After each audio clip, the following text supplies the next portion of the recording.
We are here to talk about Domantas Sabonis and preview his upcoming season in the second episode of this series I'm doing over the offseason, where we preview each player on the Sacramento Kings roster, talk about what to expect for them in this upcoming season, what they need to do to be successful, and what they need to do for the team to be successful. In the first episode, we talked about De'Aaron Fox. This episode will be about Domantas Sabonis. So let's get right into it. I think most of these player previews are going to have a lot to do with how players fit around DeMar DeRozan, because that was the biggest change to this roster, obviously. So especially the guys at the top of the roster, the guys in the starting lineup, the guys whose roles are going to be most impacted by the addition of DeMar DeRozan. Because when you look at a guy like Domantas Sabonis, when you look at a guy like De'Aaron Fox, they're already very, very good. And so really, like, do we need that much more from them? It's more just how can they adapt their games to fit around DeMar DeRozan? And that's what a lot of the first player preview was about, was how DeMar DeRozan's game was going to impact De'Aaron Fox. And so I think it's going to be similar here for Domantas Sabonis, because last season for Sabonis was an amazing season. I think it doesn't really get talked about enough of how amazing of a season Sabonis had. Like, it was one of the best individual statistical seasons in Sacramento Kings history. And actually, just from a statistical standpoint, when you're looking at the triple doubles, the double doubles, from an NBA history standpoint. But the thing about Sabonis is he's a star player who needs the ball in his hands to make an impact. But at the same time, he does that because he makes things easier for other players. So usually when you think about kind of two stars coming together to play with one another, two stars that need the ball in their hands to make an impact, like you're looking at with Sabonis and Fox, or Sabonis and DeMar DeRozan, usually there's a little bit of a clash there.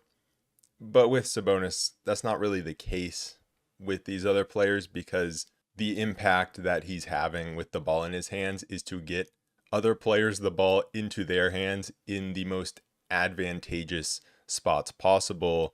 And he does things that are underrated in the game of basketball, like he's the best screen setter in the NBA. And so that's only going to benefit DeMar DeRozan, and it's why they fit together offensively well.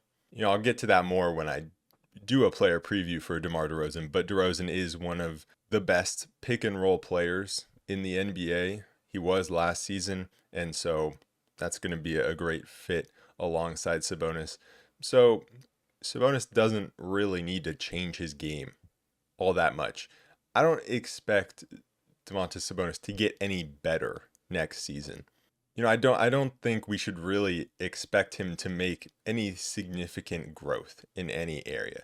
Like, he's probably hit his ceiling as a player, and that's okay for this team. Like, sure, there are little things that we could want him to do better, like maybe, raise his free throw percentage a little bit. Like, that would be great if he could do that. But I don't expect him to just all of a sudden become a volume 3-point shooter. I don't expect him to make a Brook Lopez like leap in his career. If he does, that's great, but that's very unrealistic to expect that, because players at this point in their careers where he's at just don't normally make those type of leaps. You look at what Fox did last season, increased his 3-point percentage and his 3-point volume by a lot.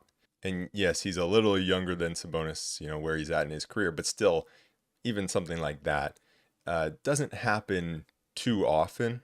And so I think expecting Sabonis to become a 3-point shooter, or to become someone who's just going to be able to score the ball efficiently at volume, just with the ball in his hands, is not a realistic expectation, which I think is why the Kings needed someone like DeMar DeRozan so badly.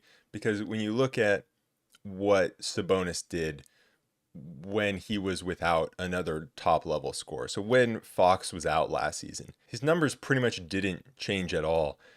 Fox missed games 4 through 8 of this last season. And in those games, he attempted about 12 field goals per game, shot 57.5% on those, scored 17 points per game, around 7 assists per game. And when you compare those numbers to the rest of the season he shot 13 field goals per game. He averaged 19.5 points per game. And even if you look at the previous season, like his numbers when Fox is out versus when he's playing with Fox, they're almost identical. He's not a player that raises his game scoring wise when the team needs him to, when they don't have another scorer, because he's just not capable of that. And another example of that is you can look at Malik Monk being out towards the end of the season. And even then, Sabonis' numbers didn't get better. And so that only meant when De'Aaron Fox was out of the game, the offense was extremely rough because Sabonis didn't have that partner in Malik Monk to go to. And so it put pressure on Harrison Barnes.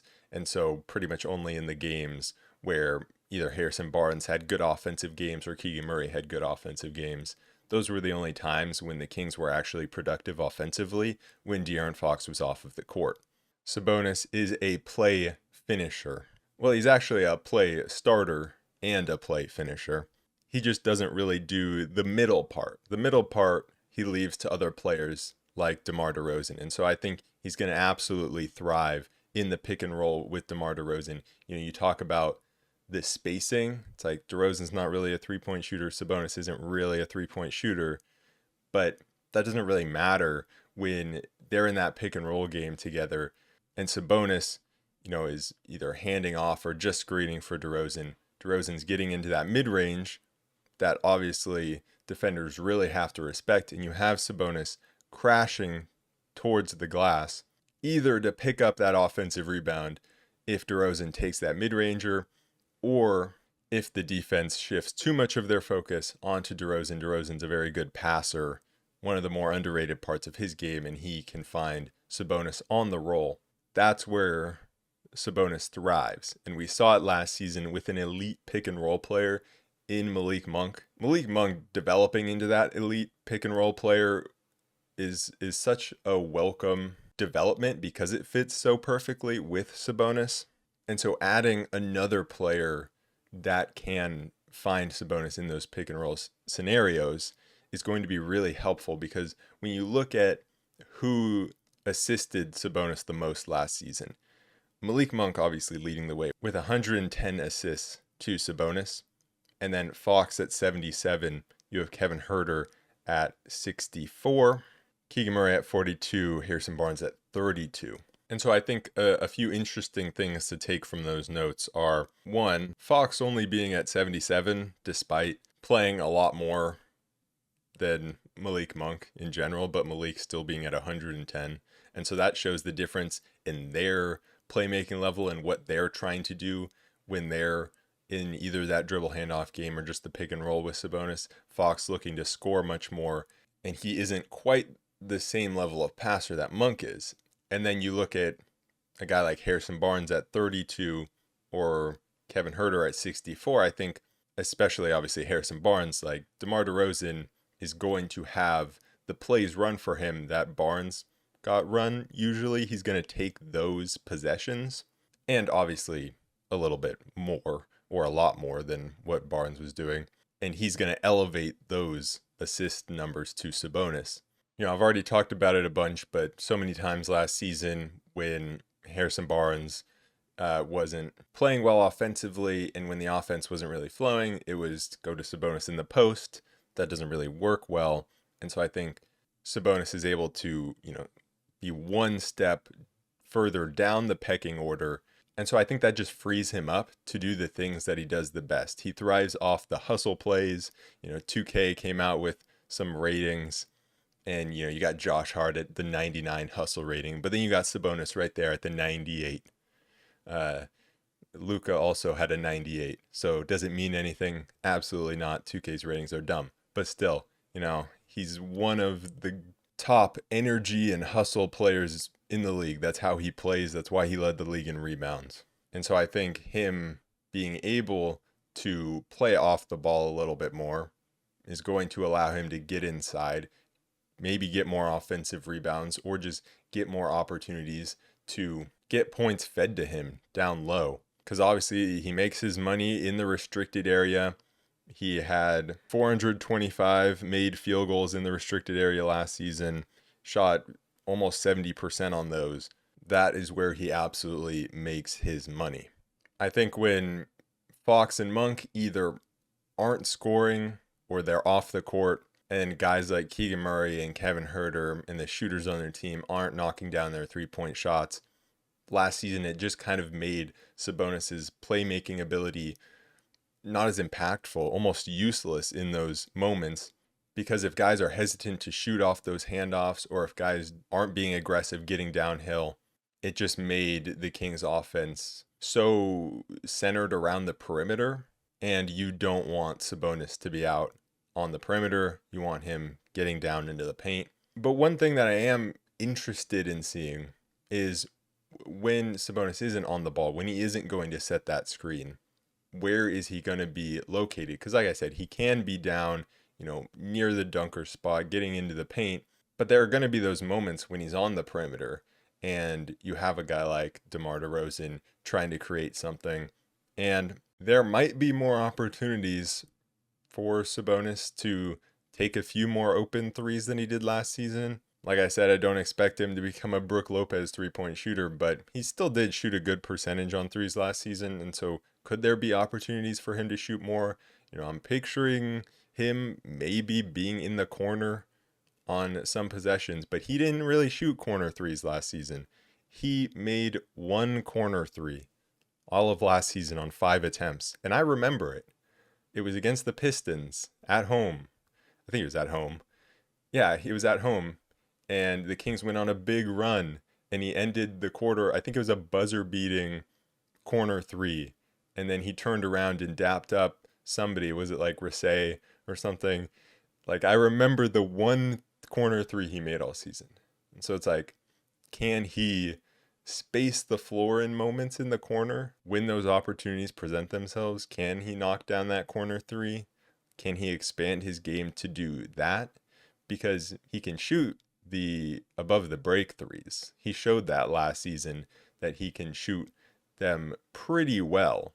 And so can he just be respectable from the corners when it's like late in the shot clock? Because that's the one thing, is those late shot clock moments when it's, I don't know, he catches the ball with like 5 seconds and he's open either from the mid-range or from three, and he would hesitate and he wouldn't shoot, and he would just try to get into a handoff with someone else, or he would just try to drive downhill, and in reality that jump shot was just the best opportunity. And so that's one thing I would like to see him do better next season, is when he's open, if there's 12 seconds on the shot clock, no, he doesn't need to be shooting the jump shot.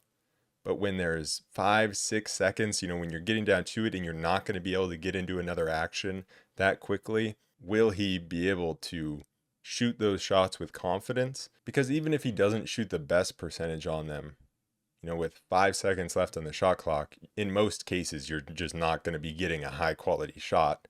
And so I want to see him take those with confidence, take shots in the fourth quarter with confidence, especially because I think that's something he didn't really do last season.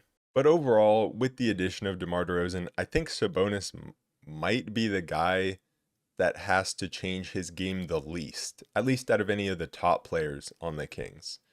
I think Fox will have to change his game a little bit, especially in the fourth quarter.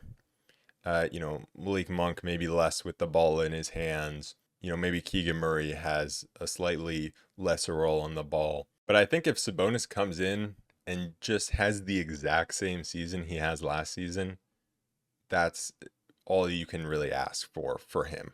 Anyways, that is it for this second player preview of the Kings roster. The next one will in all likelihood be the DeMar DeRozan player preview. But you can still comment who you want to see me do after that next, because after that, I don't have a plan on the order that I'm going in. And so I will see you guys in that next one. Peace.